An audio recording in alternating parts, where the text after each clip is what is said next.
আজকে একটা long video নিয়ে এলাম। কিরগিজস্তানের ভিসা সম্পর্কে শুধু কথা বলবো।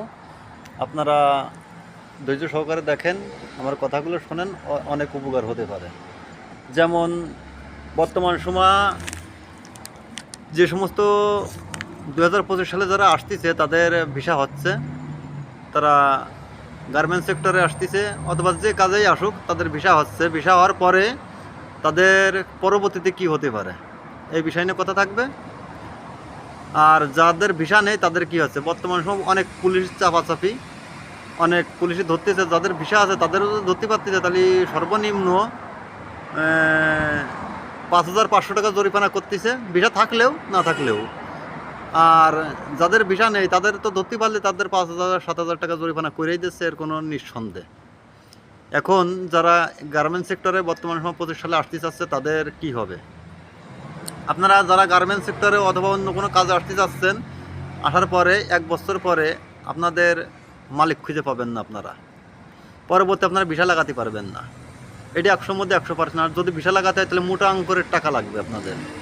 একজনকে মালিক বানাতে হবে সাজায়ে, সেইতেই যদি আপনার ভিসাটা লাগাই দেয়, দেখা গেল কি যে আপনার 2 লাখ টাকাও খরচ হতে পারে, 2.5 লাখ টাকা 3 লাখ টাকাও খরচ হতেই পারে, অথবা অল্প কিছু টাকায় হয়ে যেতে পারে। আমি সিওরিটি বলতে পারছি না আপনাদের, তারপরেও অনেক টাকা খরচ হতেই পারে।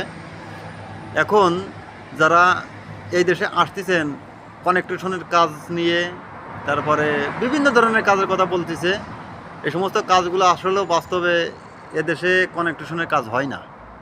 খুব ভবিষ্যৎ 2-1টা ঘর হয়, উপরে ছাদ তো দেয়ই না, ওই উপরে টিন সেট দেয় বরফের কারণে দিয়ে, তাই মানে উপরে ছাদের সিস্টেম করে রাখে, তবে ওই উপরে টিন দেয়। এদেশে কনেকট্রেশনের কাজ খুবই কম। দ্বিতীয় কথা হচ্ছে কি, যে সমস্ত কাজগুলো হয় ঘরের, সে সমস্ত কাজ আমরা কোনো বাঙালিতে করতে পারে না, 100-র মধ্যে 100% করতে পারে না। যারা রাজমিস্ত্রির কাজ জানে তারা মনে করতেছে এই দেশে গেলে অনেক টাকা ইনকাম করতে পারে, আসলে আপনারা পারবেন না। আপনারা দালালের চক্রে পড়ে যদি আসেন তাহলে আপনারা ফাঁসে যাবেন, এটাই বাস্তব কথা। যারা অনেক দিন ধরে কাজ করতেছে, যা আপনি 3 লাখ 4 লাখ টাকা খরচা করে যদি এই দেশে আসেন, আসার পরে আপনার কি হবে? আপনার সর্বনিম্ন 3 থেকে 4 বছর লাগবে আপনার টাকা উঠাতে। হয়তো কিস্তির থেকে টাকা তুলে আনতেছেন, হয়তো অন্য জনের কাছ থেকে সুদে করে টাকা নিয়ে আসতেছেন। এই টাকার দিকে মহাবিপদে পড়ে যাবেন। কিভাবে পড়বেন?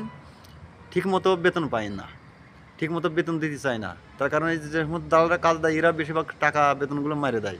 আমি দেখেছি আমার এলাকার, আমি যে হোটেলে ছিলাম এই হোটেলে 5-6 জনের টাকা, তাই 5-6 জন 11 জনের টাকা, তাই 2 মাসের টাকা মারি দিয়েছিল। তারা অনেক কষ্ট করেছে।